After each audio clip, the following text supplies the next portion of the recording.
అయితే కొంతమంది పేరెంట్స్‌లో పేరెంట్ ఎవరైనా ఒకళ్ళు సన్నగా ఉంటారు. ఇన్‌ఫాక్ట్ ఒకళ్ళు హ్మ్. మదర్ ఉన్నారనుకోండి. సో, వాళ్ళ పోలిక అనుకోవచ్చా? వాళ్ళు సన్నగా యాహ్! డెఫినెట్‌లీ జెనెటిక్ ఫ్రేమ్‌వర్క్ ఉంటుంది. ఓకే. సో, ఇప్పుడు కొంతమంది పిటైట్‌గా ఉంటారు. అంటే చిన్న personalities. So, that they can go because of the parent, one of the parent. కొంతమంది బిల్డే పెద్దగా ఉంటుంది.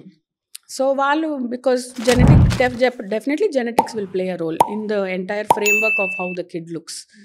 సో, మదరే సన్నగా ఉండి, మా బేబీ బొద్దుగా ఉండాలి అంటే అవ్వదు గదా! యాహ్! సో, ఇప్పుడు మీరన్నట్టు బేబీకి మిల్క్ ఎక్కువ తాగితే వాళ్ళు హెల్తీగా ఉన్నట్టని పట్టి బలవంతంగా వామిట్ అయ్యేంత వరకు తాగిపిస్తారు. కొందరిని చూసాను నేను. సో, అది ఎంతవరకు సేఫ్ పిల్లలకి? ఆ!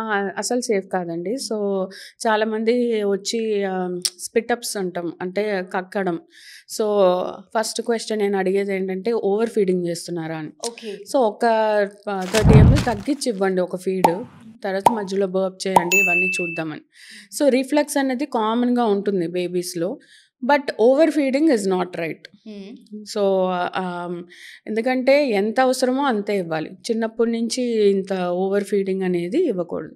అదే మదర్స్ మిల్క్ అయినా పర్వాలేదు to some extent. Formula feeding, over feeding చేస్తే మళ్ళీ చాలా గట్ ఇష్యూస్.